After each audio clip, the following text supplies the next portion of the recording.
There will be time for you to read the instructions and questions, and you will have a chance to check your work.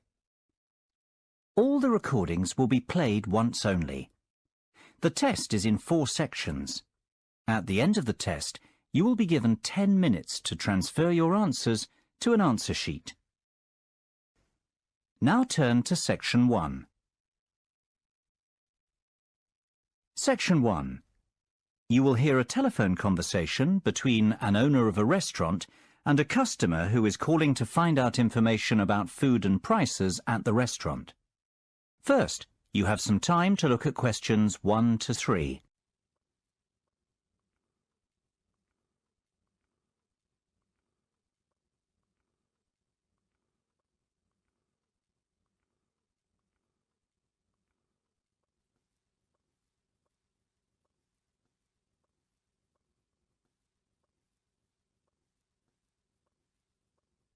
Now we shall begin.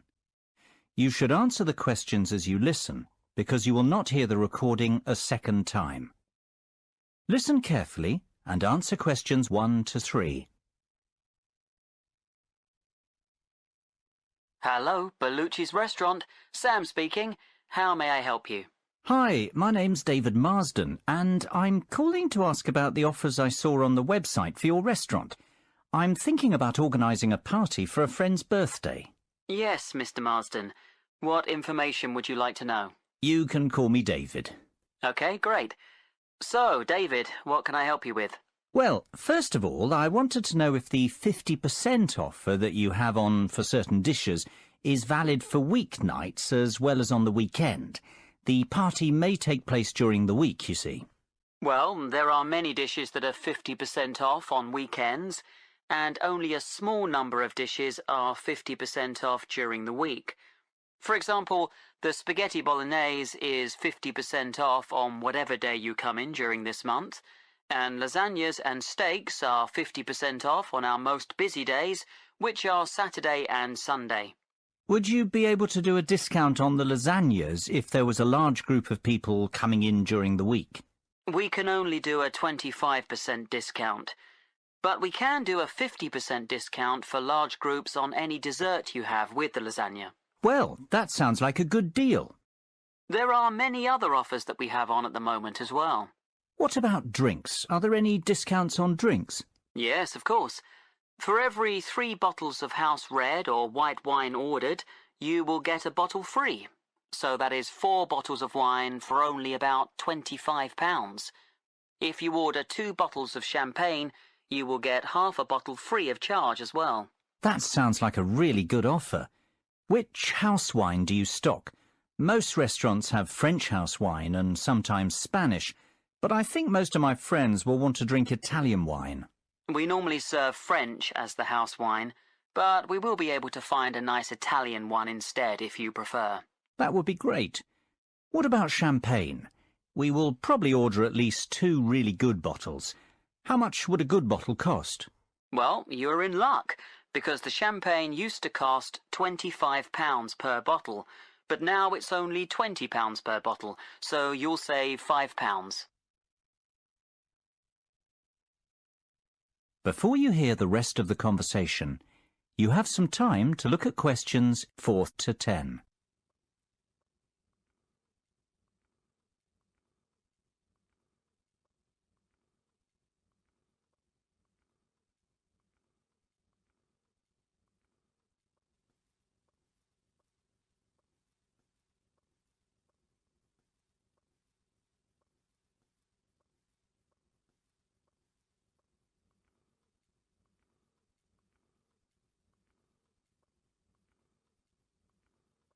Now listen and answer questions 4 to 10.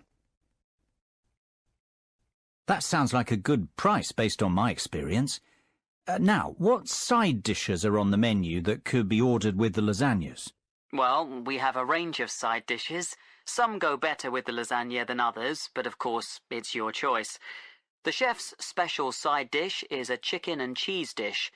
This may be too heavy to have with lasagna, but we have a selection of salads, such as a mixed salad and a Greek salad. They would be the best option with that main course. Some other side dishes that are popular are tomato bread with herbs and Italian cheese with peppers. That all sounds very tasty, and I'm sure all the people who are coming to the party will like these types of dishes. I might come in during the week to try out some of your food before the party. So, would you like to reserve the table then for your party? Yes, I was wondering if you have any tables free for the 20th of August. I'm afraid we are all booked up on that date, but we can reserve a table for you for the week after, on the 27th of August. Is that okay? Yes, that will be fine. How many people will there be? 15. Can we have the table for 7 o'clock on that evening? Yes, that can be arranged. Please, can I take your phone number for the booking? Yes, it's 01445 333 6451. Okay, that's great. Can I also take your email address to send you information about the restaurant and update you about offers and evening entertainment? Sure, it's david.hamill@worthing.com. david.hamill@worthing.com. Great. Well, I think that's all I need for the moment.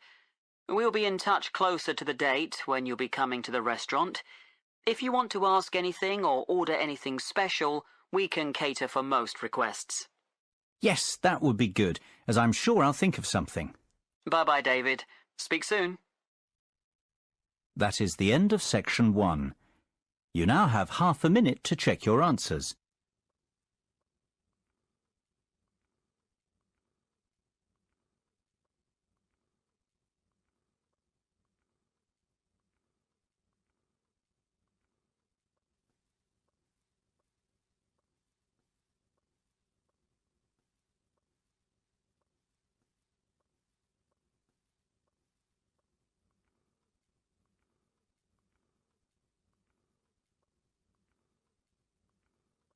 Now turn to section 2.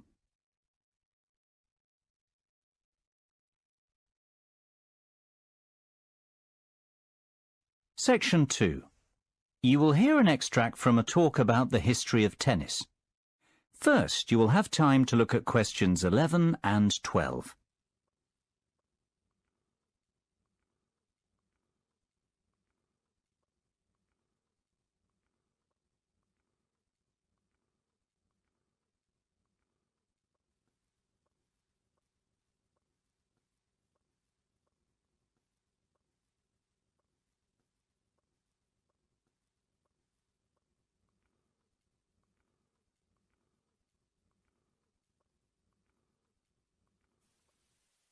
Now listen carefully and answer questions 11 and 12. Good afternoon and welcome to the programme. Today we have a special programme about the history of tennis in this country, and we also have Steve Mackay in the studio, the all-time great British tennis player, to give us the lowdown on some interesting facts about the sport and other great tennis players. Steve, obviously tennis is one of the most popular sports broadcast on TV today. Can you tell us about the early days of tennis? Well, the medieval form of tennis is known as real tennis and eventually became lawn tennis, which is what we know today.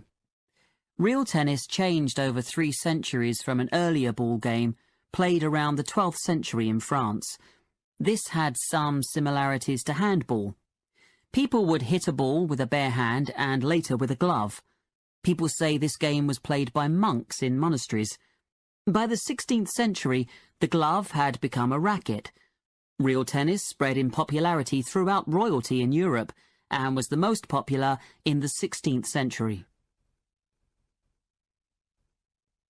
Before you hear the rest of the conversation, you have some time to look at questions 13 to 20.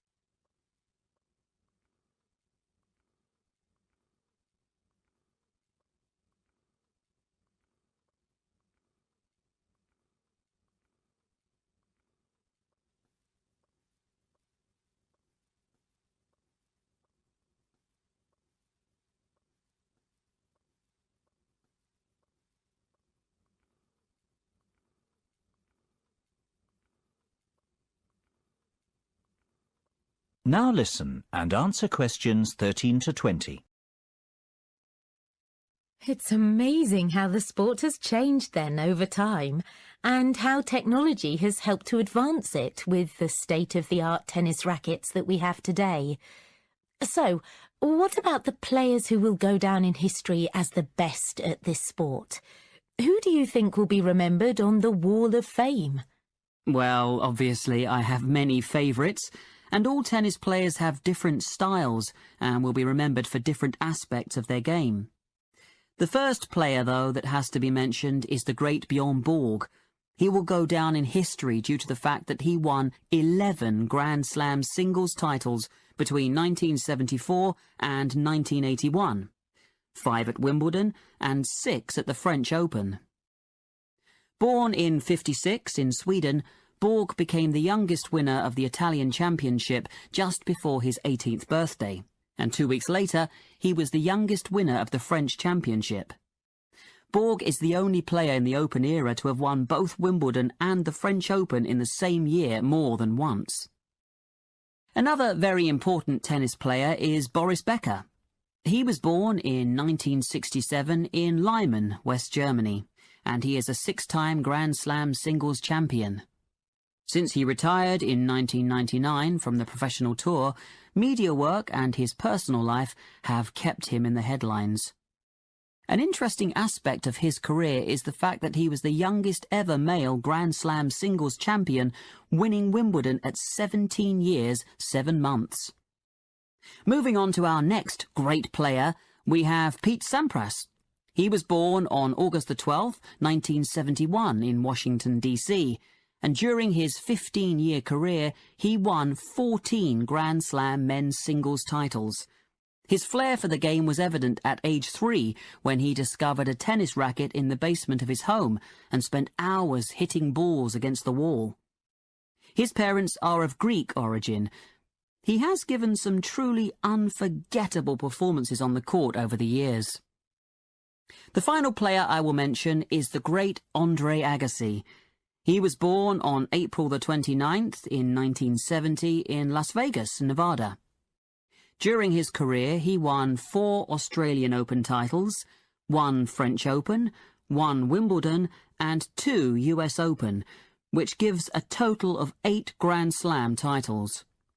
An interesting aspect of his career was that he turned professional at the age of 16, and his first tournament was in La Quinta, California.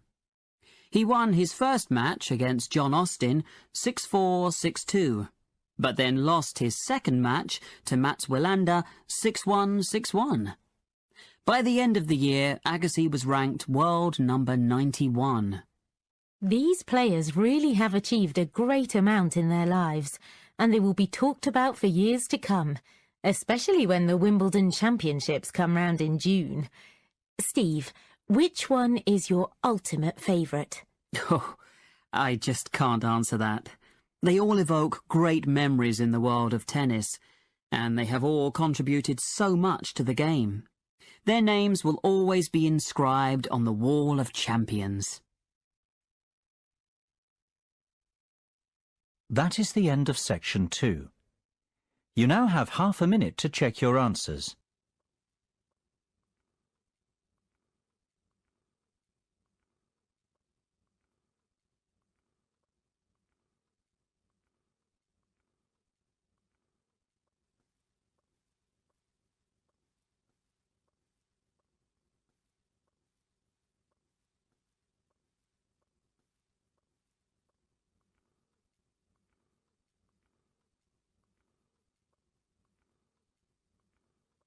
Now turn to section 3.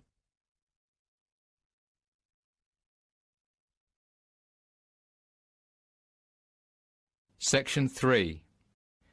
You will hear 4 students discussing a conference they want to organise at their college. First, you have some time to look at questions 21 to 27.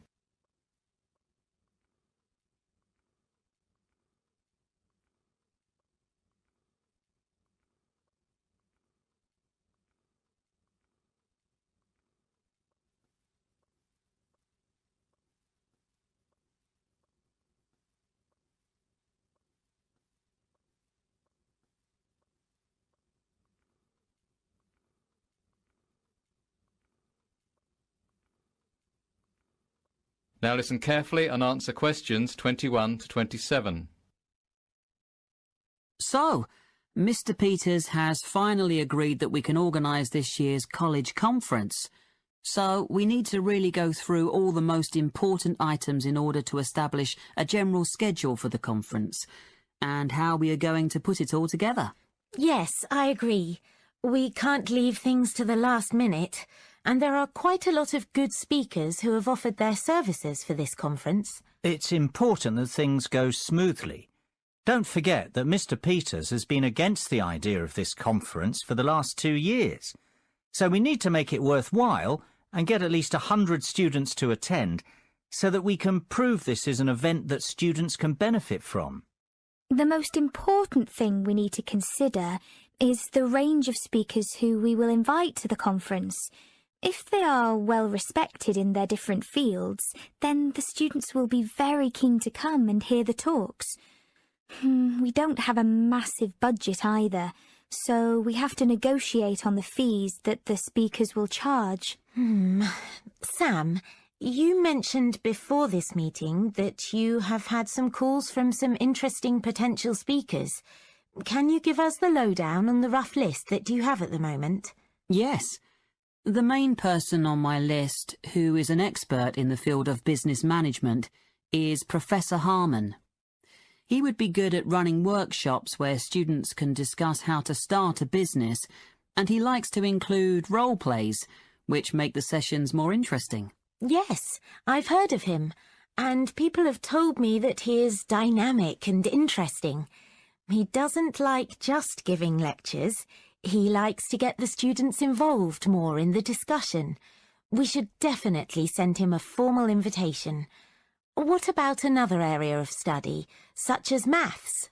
Well, I have done some research on Mr. Steve Bishop. I heard about him because my brother went to see him give a lecture at a university in his area.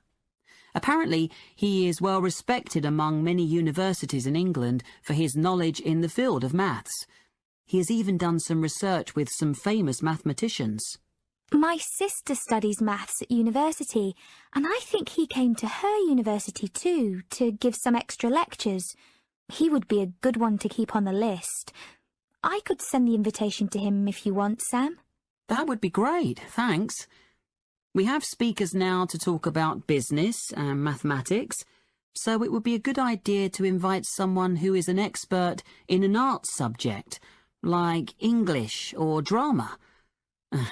I haven't actually got any ideas for arts subjects. Well, I'm planning to do drama at university, and I know of a lady who is the head of drama at a well-known university. Her name is Sandra Bolton.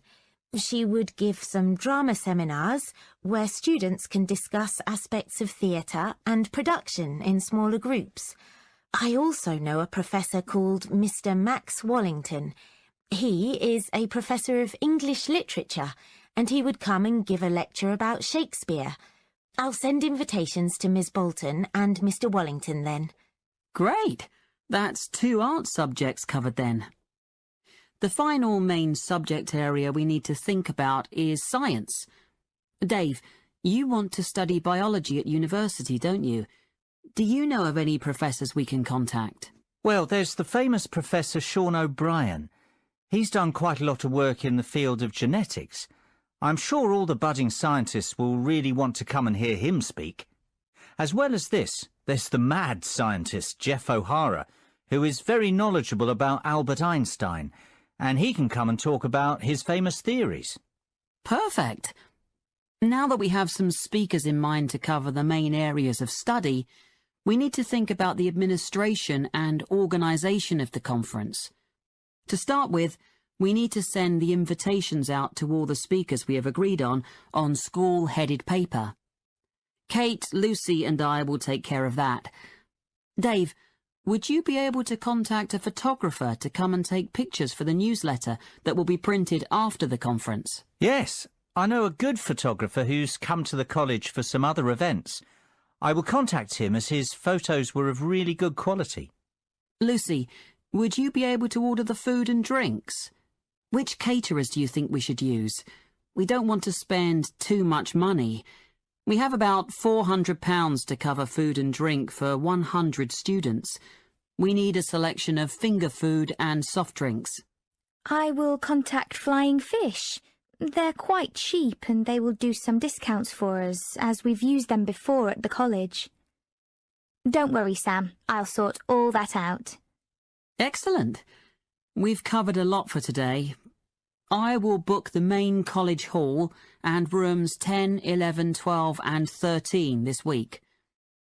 I think we need to have about 2 more meetings before the conference. The next one we'll schedule for Wednesday the 6th of June. Can everyone do that, or would Thursday the 7th of June be better? The first date you said is fine with me. Me too. Yes, that's fine with me as well. Before you hear the rest of the discussion, you have some time to look at questions 28 to 30.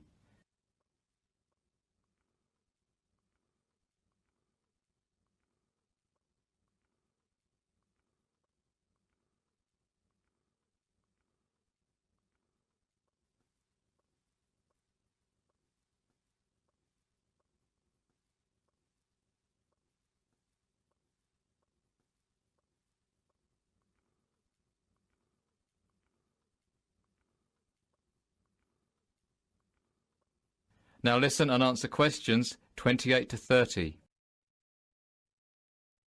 Last thing to mention before we finish up for today is some things that Mr. Peters, our lovely headmaster, has said. As we said at the beginning, he hasn't been so enthusiastic about this conference, and he has given us some rules we have to stick to during the conference. I've made a photocopy of them for everyone. I think we should just go through them now to get them out of the way.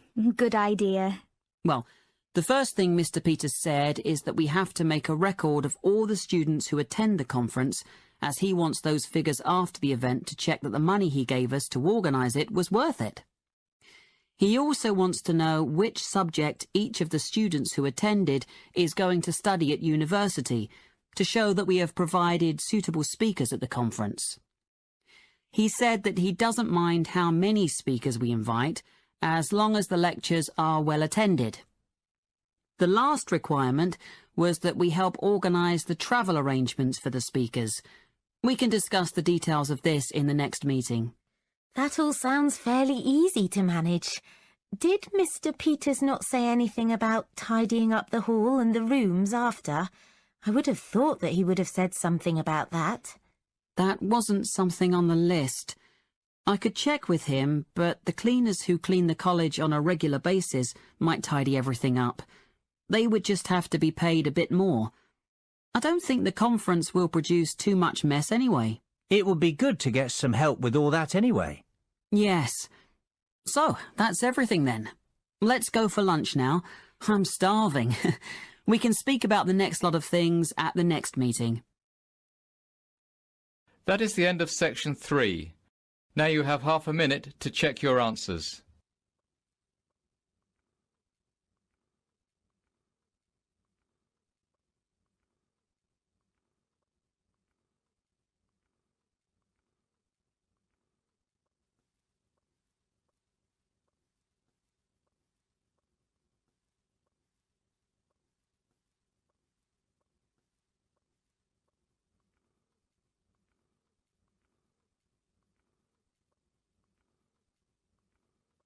Now turn to section 4.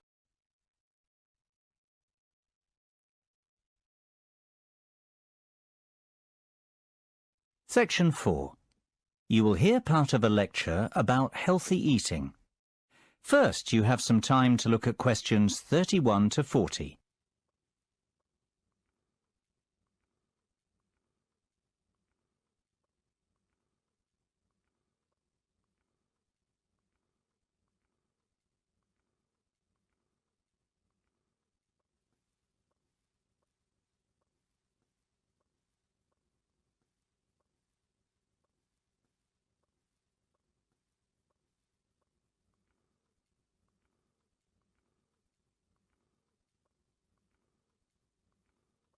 Now listen carefully and answer questions 31 to 40.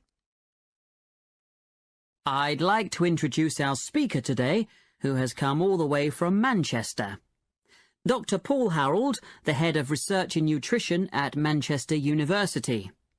He is going to talk to us about ways we can improve our lifestyle and fitness. This will include watching what we eat and being more careful about our calorie intake, as well as taking regular exercise.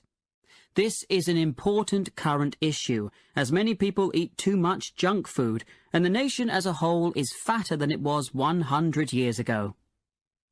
Thank you, James, for your introduction. You are absolutely right. Statistics show that the nation is heavier than it used to be, and this is due to the long hours that we work and the lack of time we have to prepare healthy meals that are low in fat and sugar. There are some simple steps everyone can take to help improve their general health. Maybe lose some weight first. In the long run, it could lower your cholesterol and blood pressure. The first thing to do in order to check that your weight is healthy is to work out your body mass index, or BMI. This is a tool that can help you find out if you are a healthy weight for your height. Obviously, the height of a person will affect what weight they should be. To work out your BMI, you should take your weight in kilograms and divide it by your height in meters. Then you divide the result by your height in meters again. The result you come up with can be checked on a chart to see if your BMI is too high, too low, or about right. Even if your BMI is about where it should be, it is still important to eat a healthy and well-balanced diet. A healthy diet involves consuming appropriate amounts of all the food groups, including an adequate amount of water. Nutrients can be obtained from many different foods, so there are a wide variety of healthy diets. To start with, it is important to eat starchy foods such as bread, cereals, potatoes, rice and pasta, together with fruit and vegetables, and this should provide the bulk of most meals. Some people wrongly think that starchy foods are fattening. In fact, they contain about half the calories than the same weight of fat. Also, starchy foods often contain a lot of fibre. When you eat starchy foods, you get a feeling of fullness, which helps to control appetite. It is also important to eat at least 5 portions, and ideally 7 to 9 portions, of a variety of fruit or vegetables each day. If you eat a lot of fruit and vegetables, then your chance of developing heart disease, a stroke, or bowel cancer are reduced. You also need a certain amount of protein to keep healthy. However, most people eat more protein than is necessary. You should choose poultry, such as chicken or lean meat. There is evidence that eating oily fish helps to protect against heart disease. It is probably the omega-3 fatty acids in the fish oil that help to reduce build-up in the arteries. Aim to eat at least 2 portions of fish per week, one of which should be oily. Obviously, what we eat is highly important, but it is also crucial to do regular exercise, as it strengthens our heart, tones our muscles, and is also good for the mind. We're increasingly living in a world where physical activity has stopped being a day-to-day part of our lives. We have domestic appliances to wash and dry for us, and cars to get us around, and with the decline in manual labour, many of us spend our working days sitting at desks. Adults should do a minimum of 30 minutes moderate-intensity physical activity 5 days a week. You don't have to do the whole 30 minutes in one go. Your half hour could be made up of 3 10-minute bursts of activity spread through the day if you prefer. The activity can be a lifestyle activity, such as walking to the shops, or taking the dog out, or structured exercise, or sport, or a combination of these. But it does need to be of at least moderate intensity. For bone health, activities that produce high physical stresses on the bones are necessary. Well, I hope you've learned some interesting facts from this talk, and that it will help you to change your lifestyles for the better. Thank you for your attention. And I believe that James has some handouts to give you on this subject. James. That is the end of section 4. You now have half a minute to check your answers.